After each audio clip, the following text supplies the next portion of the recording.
Si van a buscar en el líquido, no van a encontrar esta primera parte que vamos a hablar, que es movilidad del estómago, procinesis.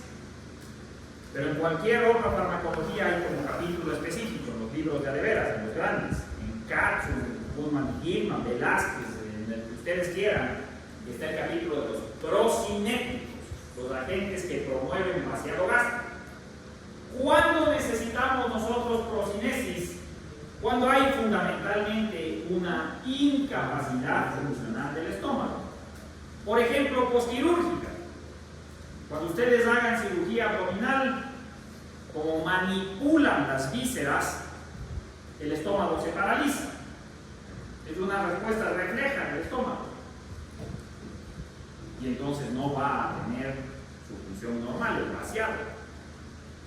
Pacientes diabéticos, por ejemplo, que tienen neuropatía. Uno tiende a creer que la neuropatía es solo periférica, que es solo de los miembros. La neuropatía afecta también otros procesos, como el vaciado vesical, como el vaciado gástrico. Entonces, por eso la procinesis es un factor muy importante. Porque la consecuencia de la parálisis gástrica es que los alimentos persisten mucho tiempo en el estómago, no logran continuar el tránsito y se produce náusea y vómito de forma indicada. O se incrementa el reflujo gastroesofágico, por ejemplo. Volvemos al concepto de base ya mencionado. ¿Quién controlaba la actividad motriz del estómago primariamente? Parasimpático, específicamente receptores muscarínicos y puntualmente M1 o M3. M1, porque M3 ¿qué hacía? Secreción. Verán que repetimos hasta el cansancio. Entonces, si el problema es que M1 no está funcionando, por eso el estómago está paralizado, yo lo que tengo que hacer es estimular la actividad muscarínica. Y para eso tengo dos herramientas farmacológicas plenamente conocidas por ustedes, que podríamos omitir y saltarnos, pero que por protocolo vamos a revisar fugazmente. La primera, dar agonistas colinérgicos. Que no puede ser acetilcolina. ¿Por qué? Porque no se absorbía por vía oral y porque es de acción fugaz, se destruye rápidamente. Entonces hay que dar análogos de la acetilcolina. ¿Cuál era el primero? Carbacol. ¿Qué se cambiaba en el carbacol? A verán que es la forma. Les vuelvo a tomar el examen. ¿Qué se reemplazaba en la acetilcolina para que se forme la carbamilcolina? Había que cambiar el grupo CH3 por un grupo carbamato. ¿Cuál era el grupo carbamato?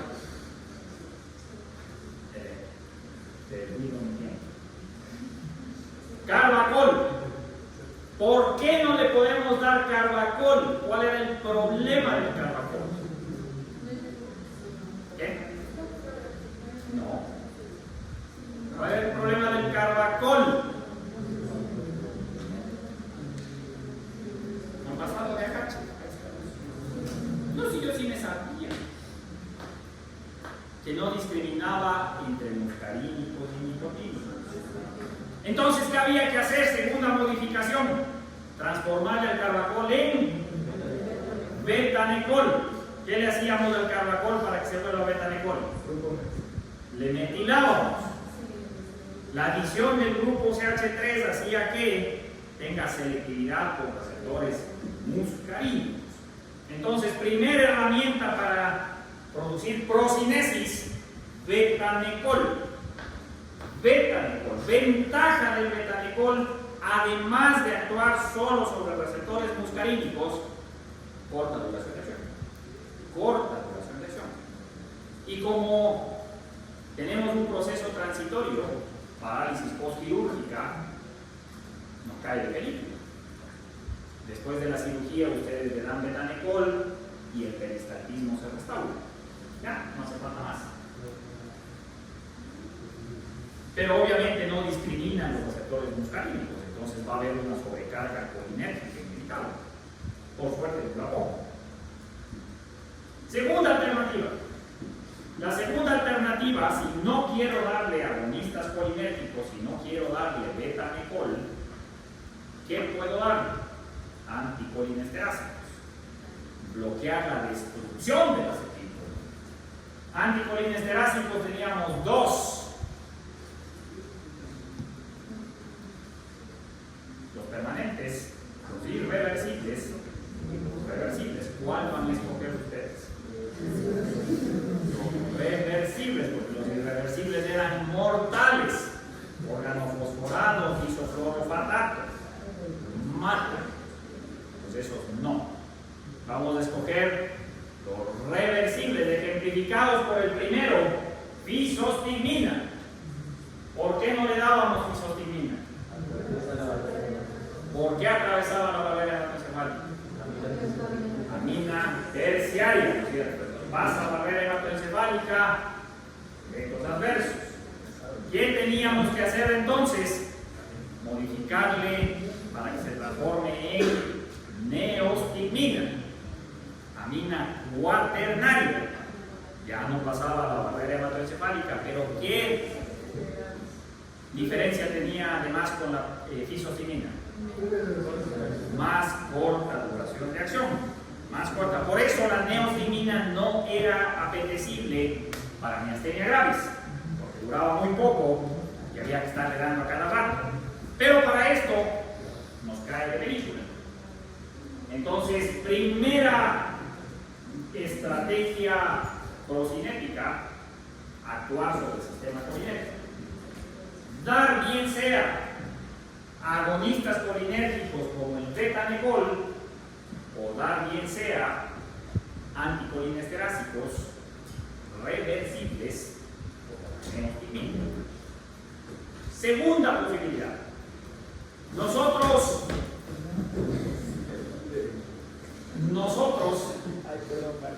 posterior a conocer que el sistema parasimpático era el controlador primario, nos topamos con la sorpresa de que en el tracto gastrointestinal existían receptores serotoninérgicos. Nosotros pensábamos que la serotonina era netamente cerebral y que tenía que ver con el comportamiento del individuo.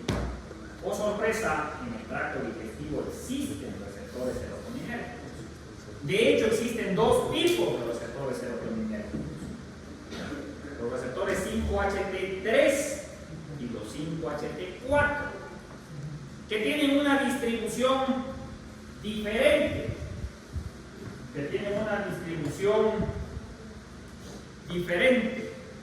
En el tracto digestivo.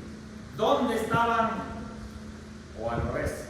¿Cuáles estaban en el estómago? ¿5-HT3 o 5-HT4? Ustedes siempre le apuntan a las dos, por si acaso. 5-HT3 o 5-HT4. 5-HT4. ¿Y qué hacía 5-HT4 en el estómago? Peristalsis, vaciado, procinesis. ¿Dónde estaba 5-HT3? En el quimioreceptor de la náusea y el vómito. El quimioreceptor de la náusea y el vómito. ¿Y qué hace 5-HT3? Estimula la náusea y vómito. Tiene un efecto emético. Entonces a nosotros nos interesa focalizarnos específicamente en motilidad, receptores 5-HT4.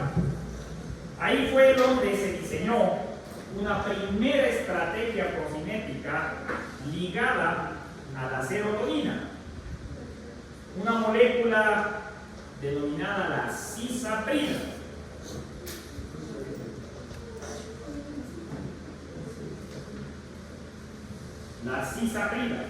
La cisaprida fue el primero de los agentes con actividad agonista serotoninérgica en el estómago. Sin embargo, la cisaprina era solo un agonista parcial de los receptores 5-HT4, con una eficacia espectacular, con una eficacia más que deseable para producir vaciado gástrico. A la cisaprina le utilizamos largo tiempo, hasta que nos empezamos a dar cuenta que desafortunadamente la cisaprina producía otras reacciones adicionales al vaciado gástrico. Y la que más nos preocupó es que tenía actividad cardíaca.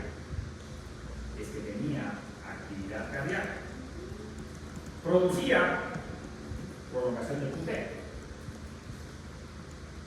Eso inicialmente se volvió problemático en los niños, después se vio que era problemático en los adultos, y por lo tanto la cisaprina terminó saliendo del mercado, terminó descontinuándose.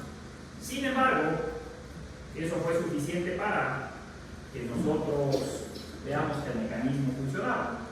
Y entonces se desarrollaron una serie de análogos de la cisaprina, algunos mejores que otros, algunos más específicos que otros. ¿Qué sería lo deseable? Lo deseable sería que actúen exclusivamente sobre los receptores 5-HT4. No siempre es posible. Nosotros hicimos varios intentos. Entre los intentos que nosotros tuvimos, aparecieron drogas que bloqueaban a 5-HT3, además de estimular 5-HT4. ¿Qué utilidad podría tener una droga que bloquee 5-HT3 y estimule 5-HT4? Un efecto dual. Nosotros tendríamos una droga procinética que adicionalmente sería antiemética. Pero eso no era lo que buscábamos, eso no era lo que nosotros queríamos. Nosotros queríamos solo un procinético. Y insistimos, hasta que finalmente nosotros logramos el objetivo deseado, agonistas completos del receptor 5-HT4. Ahí nació el análogo de la cisaprina, que es la prucaloprina. La prucaloprina, un agonista completo 5-HT4, está hasta el día de hoy, de hecho, en uso, porque no tiene el problema del QT, pero produce indiscutiblemente lo que nosotros queremos, esa actividad estimulante del vaciado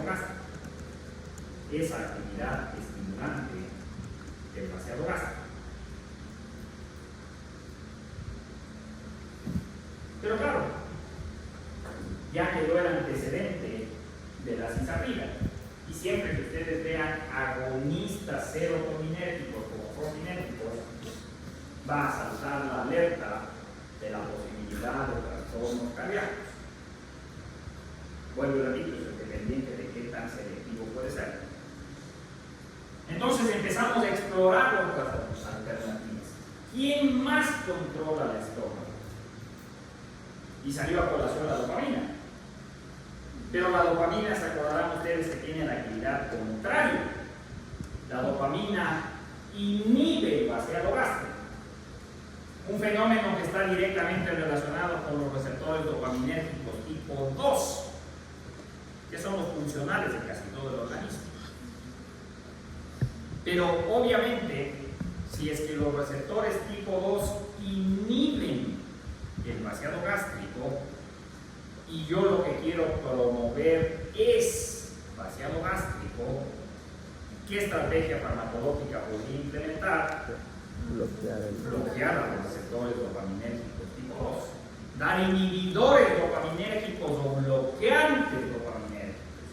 Dar bloqueantes D2 para producir un estímulo del peristaltismo. Ahí nació la primera droga, la más antigua, la más utilizada, la metoclopramida.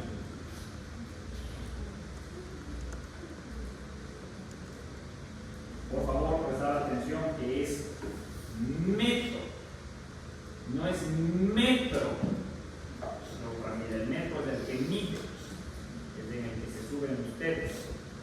Este es metoclopramida, un bloqueante de los receptores dopaminérgicos tipo 2, que tiene por lo tanto inevitablemente dos funciones automáticamente.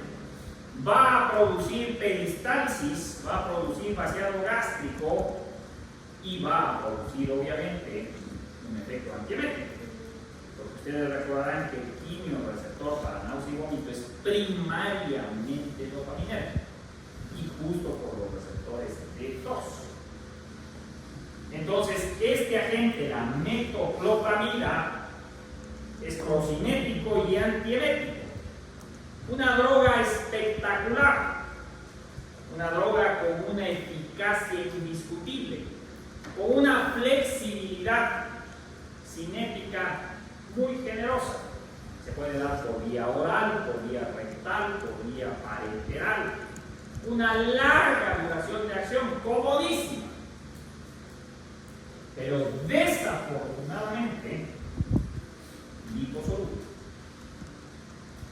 Y eso quiere decir que si yo administro metoclopramida de forma crónica o en dosis altas, inevitablemente, ¿qué va a pasar? Toxicidad, etcétera.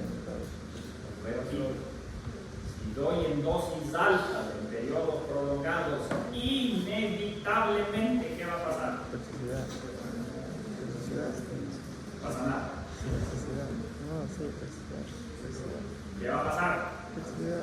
Que va a atravesar la barrera hematoencefálica y ¿qué producirá? Al menos eso, obviamente. ¿Qué? Parkinsonismo, extrapiramidalismo.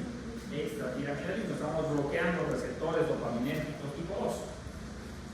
Cambios basales, sustancia negra, cuerpo estriado, parkinsonismo.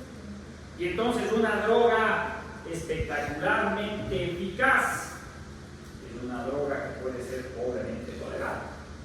Entonces, desafortunadamente, la limitación no es eficacia, es tolerabilidad, no es para periodos prolongados de tratamiento, no es para un proceso de dosis altas. Afortunadamente, nosotros sacamos un análogo de la metoclopramida, la domperidona. ¿Cuál será la única diferencia que ustedes le darían a la domperidona? Que sea hidrosoluble, ¿cierto? Que sea hidrosoluble. Lastimosamente, al hacerle hidrosoluble a la molécula para que no atraviese barrera hematoencefálica, también se afectó la biodisponibilidad. Entonces, el pequeño problema con la domperidona es que por vía oral tiene una biodisponibilidad muy baja. Es un agente para uso parenteral. Y si es parenteral, ya en el ambulatorio, ya es hospitalario. Pero, completamente más seguro que el anterior. Y queda una última estrategia procinética, la menos apetecible, la menos usada, pero quizás la más reciente, la más nueva. Y es que nosotros encontramos en el estómago, tiene gran actividad procinética, una sustancia endógena, que ustedes deben recordar, la motilina. La motilina. El nombre es explícito. ¿Qué hace la motilina? Motilidad, para protegerse. Esta motilina, nosotros somos capaces de mimetizar la acción exógenamente. Hay un solo análogo de la motilina que no tiene uso clínico alguno para procinesis, que es la eritromicina. Ustedes le recordarán, antibacteriano de la familia de los macrólidos. Deben haber visto con Anita.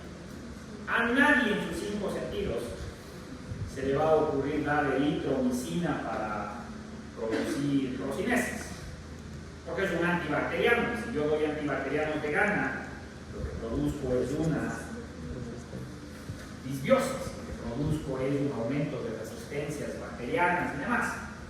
Entonces no tiene uso clínico, pero lo que me interesa que se acuerden ustedes es que cuando a un paciente le den eritromicina como antibacteriano, inevitablemente va a aumentar el vaciado gástrico, va a haber procinesis. Eso impacta sobre la propia absorción de la eritromicina y de las otras drogas, por supuesto. Es lo que no se tiene que olvidar. Es un procinético. Revisado el vaciado gástrico, ahora sí vámonos para los extremos. Vámonos para el tracto superior. Si se afecta la motilidad gastrointestinal superior, eso significa náusea y vómito.